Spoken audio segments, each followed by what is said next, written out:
Olá, Hugo. Olá. Eu devia ter trazido para ti. Sim, se Foi calhar maldade. era mais justo. Foi maldade. Oh, Daniela, precisamos trazer aqui para o Hugo Rodrigues. Hugo, seja bem-vindo mais Obrigado. uma vez. Olha, estávamos aqui a falar da questão da alimentação, já falamos dela várias vezes, que está, no fundo, inserida neste nosso grande objetivo, que é de fazer das nossas crianças mais felizes. Exatamente, o bem-estar. O bem-estar. E o sono, a sexta, tem estado também muito em voga, não é? O sono é fundamental e este ano saiu um documento da Sociedade Portuguesa de Pediatria que acho que foi importante porque veio chamar a atenção para a sesta, que acabava por ser sempre um parente pobre do sono das crianças.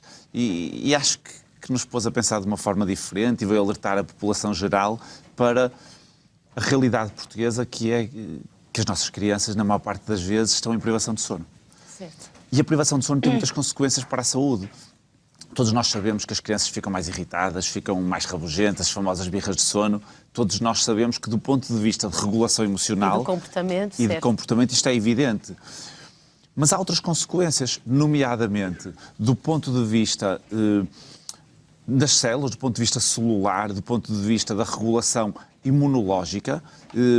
O nosso sistema imunitário, se estiver em privação de sono, fica mais ativo e provoca um estado de inflamação que aumenta o risco de doenças cardiovasculares na idade adulta, por exemplo, que é algo que as pessoas não associam. Aumenta o risco de obesidade, a privação de sono também, que as pessoas não associam. E depois tem também outro componente, que é a parte do desenvolvimento e da aprendizagem, da memória, da abstração.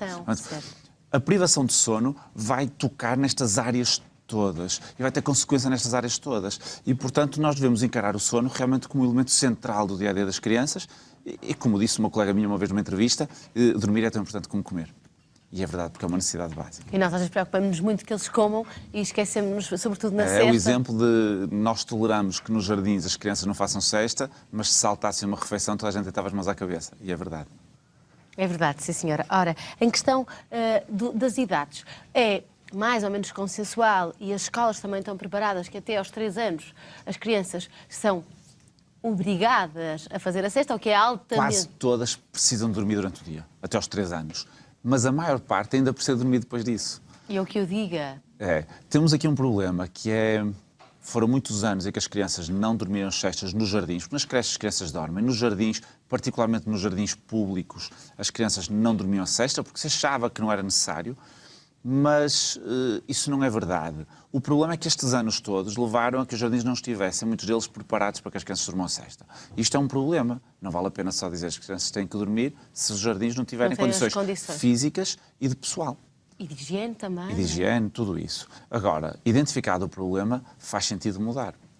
Que é isso que está a ter. Mas faz aqui sentido algum... mudar para os 13, para a sala dos 3 anos, primeiro ano do pré-escolar, onde já existem muitas escolas onde as crianças podem dormir, ou os 4 e os 5 anos também o deveriam fazer? Muitos deles também precisam. A grande questão é que isto é muito variável. E é difícil, nós não temos uma regra que dê para todos. Se tivéssemos uma regra que disséssemos as crianças todas até aos 5 anos precisam, isto era muito mais fácil. Mas não, há umas que precisam, há outras que não. Apesar de não ser exatamente uma compensação do sono noturno, as crianças que dormem melhor de noite precisam menos que as crianças que dormem pior. Portanto, tudo isto são variáveis que nos tornam praticamente impossível termos uma regra universal.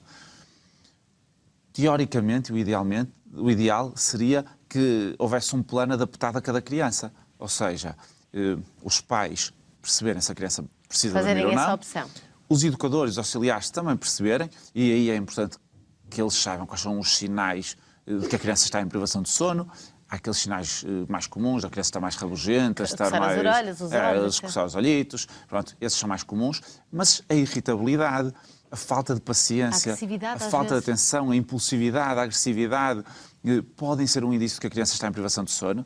E, pronto, tendo o pessoal da escola todo atento a estes sinais, e a informação dos pais também, poder-se-ia selecionar as crianças que precisam de dormir a sesta. O que é que acontece muitas vezes também, desculpa interromper-te, é que essas crianças, e eu falo, por exemplo, da escola do meu filho, onde há a opção das crianças de 4 anos dormirem ou não, essas crianças são mesmo pela própria comunidade, os bebés, não é? Isso é um problema, pois é. E muitas vezes até se cai no erro de dizer se não te portas bem, amanhã vais dormir. Claro que as crianças acham que isto é negativo e não querem. E, portanto, nós também devemos mudar essa conotação de a sesta ser dos bebés.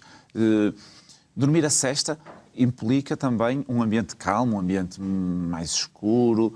Não é pôr as crianças a dormir num canto da sala onde os outros estão aos saltos e aos gritos, que às vezes também acontece. É o cantinho das bonecas, tem lá, parece lá 2 ou 3 caminhas no chão e as crianças dormem.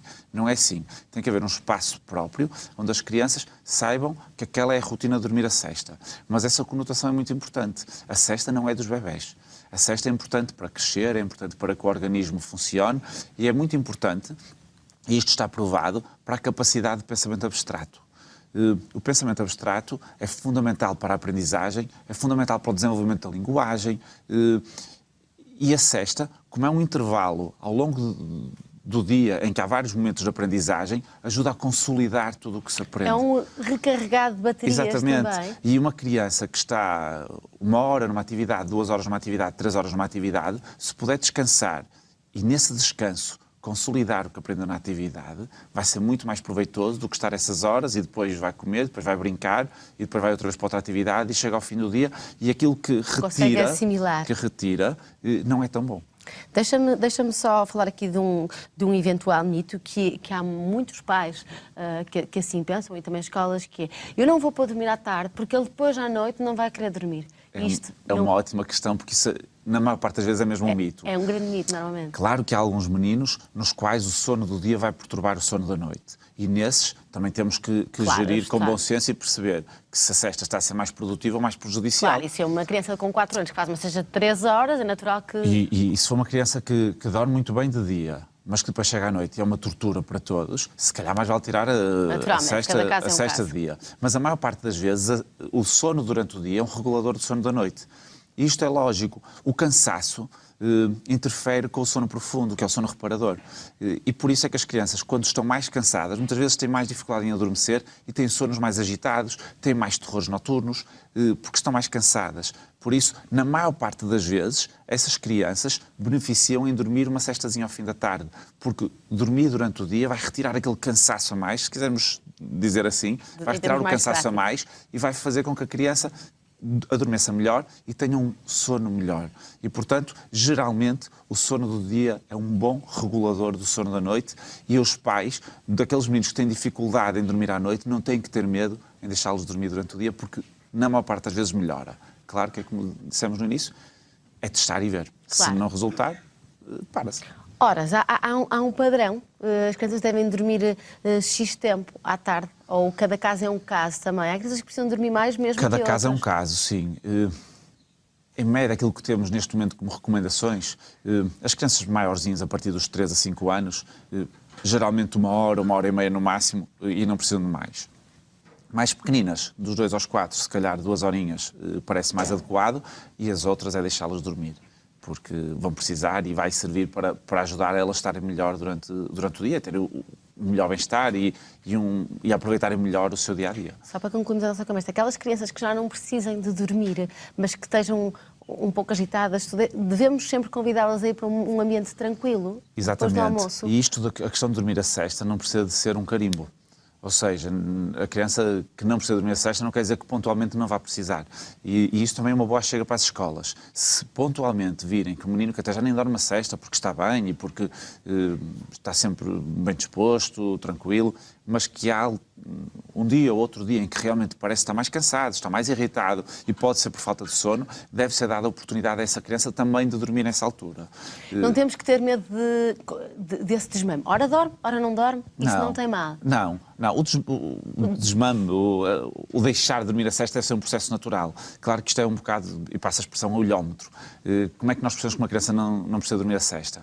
Porque dá muita luta para adormecer na sesta, ou porque é uma criança que, até se não dormir a sesta, está muito bem durante o dia, ou é uma criança que dorme a sesta e depois perturba muito o sono da noite, e daí também esta articulação entre pais e educadores que é fundamental.